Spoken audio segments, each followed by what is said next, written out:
Hello and welcome to Designer Discussions with Jason, Miriam, and Maria. Today we're talking about the secret to AI search. Welcome to the Designer Discussions podcast with Jason, Miriam, and Maria, where we talk about marketing, PR, and business advice for design professionals. So this is an interesting episode because normally when we talk about search and SEO and all of this, I'll be the one talking, but I'm not going to be the one doing the most talking on this episode because we're going to talk about the secret to AI search. One of the main things in that is in the PR realm. And so that's why Miriam will be talking a lot about this because it's all about your reputation. So I'm going to hand it over to Miriam so she could talk a little bit about the secret to AI search, which is a part of PR. thank you, Jason. I may be calling on you from time to time as I go through this, but things really have changed because SEO and PR used to be basically two completely different things, and they're still different. And okay, now there's SEO and GEO and AEO, but whatever acronym you use, it's really all about search, right?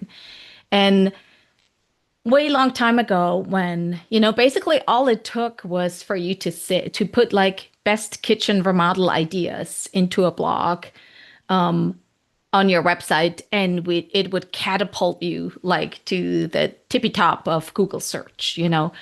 But things have changed dramatically, and today 2 billion people a month get not just a regular Google search, but they get the AI overview before they ever see any of the Google links. And I'm sure all of you have experienced that too.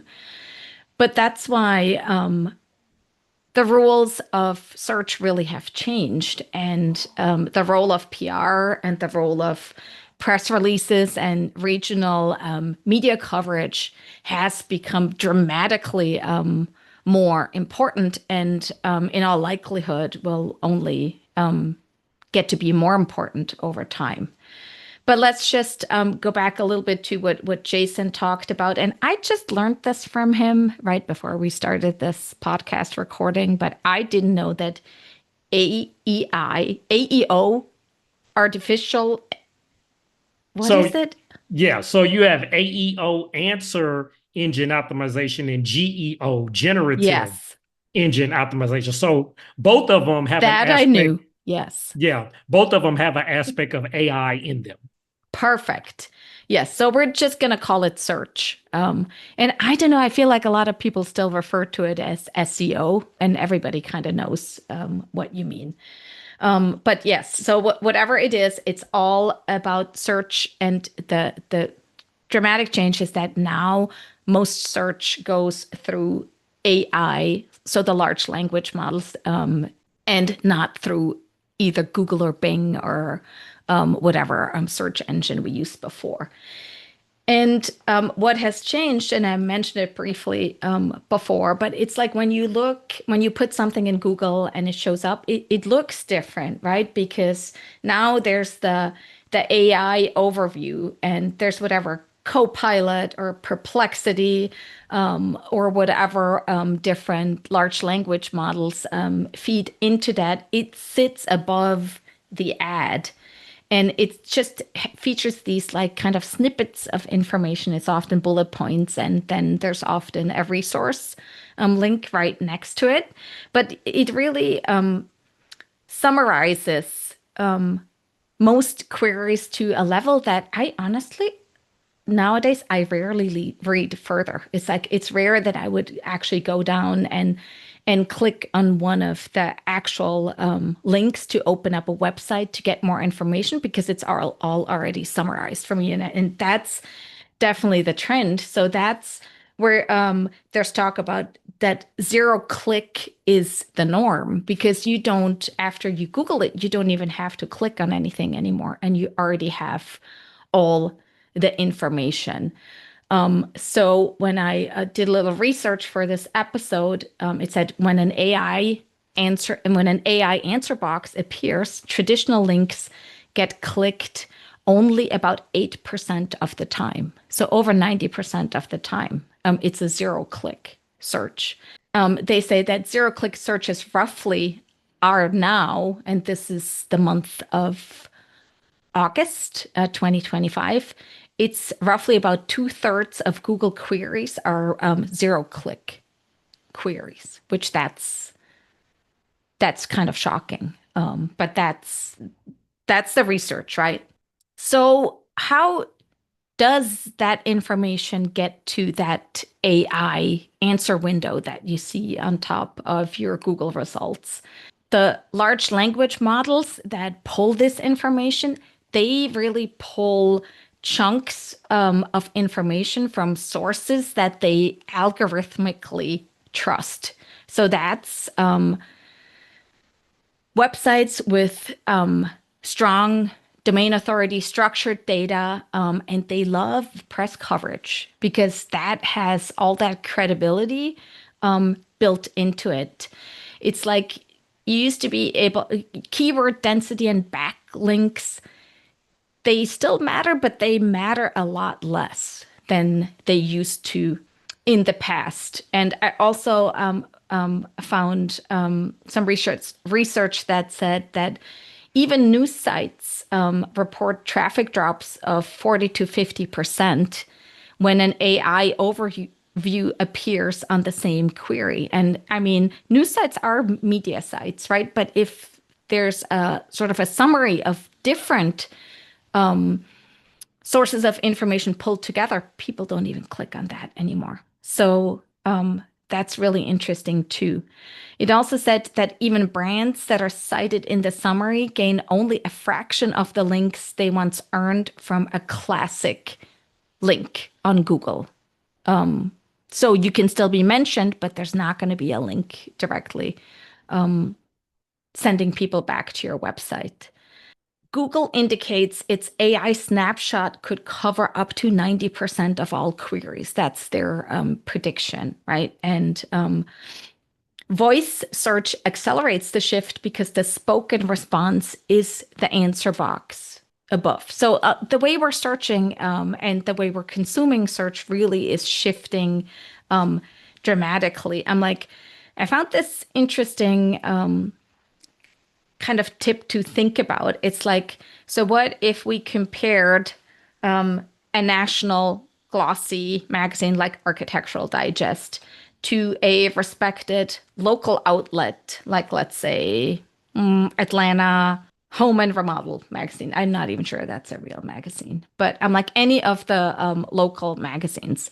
So if somebody put in Google search, if somebody searched for best Atlanta kitchen trends, today with the AI search, probably the regional magazine would show up before Architectural Digest because AI prioritizes local information, which that's a huge shift from the way things would pop up before. But so that leads me to really the PR topic in all of this. And it's like, why earned media is the secret weapon of search today. And there's a number of reasons, but authority transfer is one of them. It's like the publications, and it's what I just said before, publications already vetted by AI become proxy endorsements for your brand. So when you get, and this has always been, honestly, it's basically third-party credibility is what I used to call it. It's like if you get picked up by media in a piece of earned coverage, it carries so much more weight than you saying something about yourself or you paying on a platform to say something for yourself. That's the inherent power of PR. In terms of AI search, it's also important because it can act like a multiplier. So like one article that shows up in the right place, it can surface across hundreds of different AI queries. And all the large language models, they crawl slightly different sources. I am not an expert in this, but I just know that they go out and they gather information from all over the interwebs and they pull it together. And the more often you can show up on a respected media site, the better for you, because that is weighted very favorably by all of them. That's the part that we all need to remember, that showing up in the media, getting published online really has become even more valuable than it ever was before. And especially if it's a unique article. But in the world of PR, we write also press releases, right? And a lot of smaller or mid-sized businesses, they really haven't been doing that a lot. But I think, and actually, I would recommend that changes, because the press release format is really a great fit for the way that that AI searches. And it's because it's very structured. A press release typically consists of, it's like a headline, a dateline, it has a quote in it, it has it's very factual, it often has bullet points or some kinds of data in it that that AI search really, really loves. You can further like enhance that or augment that by putting it on a press wire, which I used to call that like the lazy way of doing PR. But now it actually carries a lot more importance than it ever did, because it is a way for you to get out on a lot of different smaller websites, that may not get a ton of traffic, but it's just having the visibility and the number of appearances all throughout the internet that is important and can help you show up in these AI searches. And I know for a lot of people, writing press releases or putting them on a wire, it's like a foreign language. And it is, I get it, but it's really not that hard. It's actually one of the things that we're going to teach in our new curriculum in the Designer Discussions Academy, which is our group coaching program for design and remodeling businesses. So if that's of interest to you, definitely check the show notes for a link for more info. But that being said, so what I want you to remember, just maybe go take a look and see where your brand or your product shows up on the internet. And if there's not a lot that comes up, maybe think about ways you can improve that. How can you be present in more different places, more different platforms on the internet? And if you haven't thought about PR, I think this would be your cue to start thinking about it, because it is going to become a lot more important. And I can already tell from my personal work with clients that SEO agencies are starting to look to work with more PR firms, because it's going to be the synergies that all these specialists together can create that are really going to be driving the results. It's going to very much be a unified effort, as opposed to what it used to be. And within the media coverage, the publicity that you can get, really prioritize a regional and niche like trade outlets that your buyers trust, because that is what's most likely going to show up if they put in a search that might refer to your company.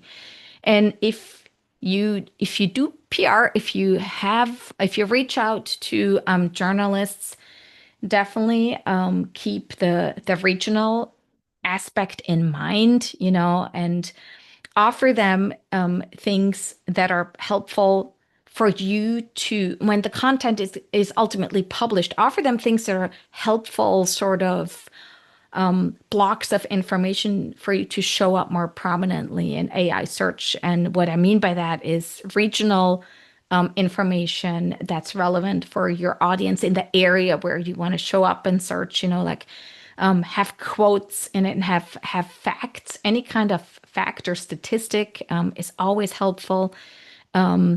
Visuals as well, but definitely keep it. Don't make like blanket statements, but keep it focused. Don't say, the top 2025 kitchen and bath trends. Say the top 25 kitchen and bath trends in your specific area.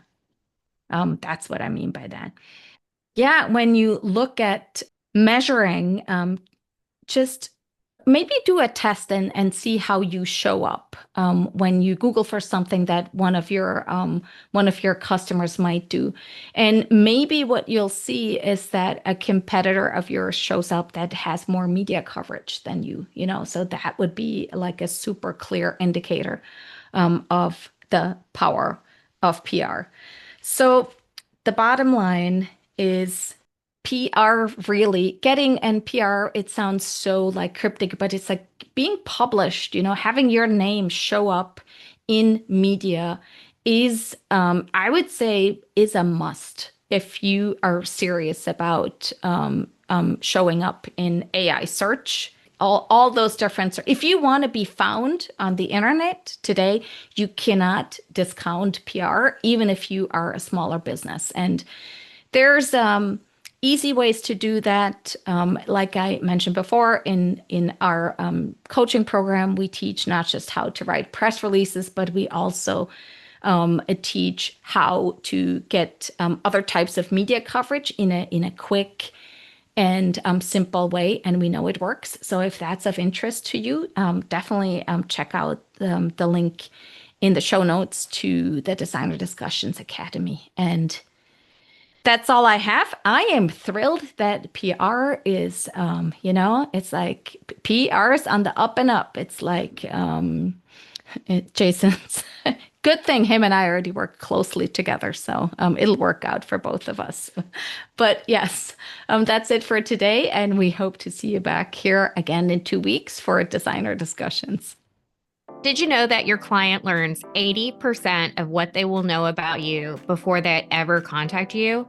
Now imagine when your potential client searches for the perfect kitchen remodel. Will they find you or your competition? We can help you make sure it's you.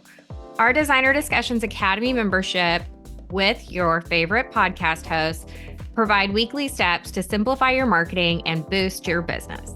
Sign up at designerdiscussions.com or follow the link in the show notes. We hope you've enjoyed this episode of Designer Discussions and all of the helpful information. Subscribe to our podcast, leave us a review, and share it with your friends. We look forward to having you back next week. For more information on the podcast and the marketing studio, visit designerdiscussions.com and follow us on social media.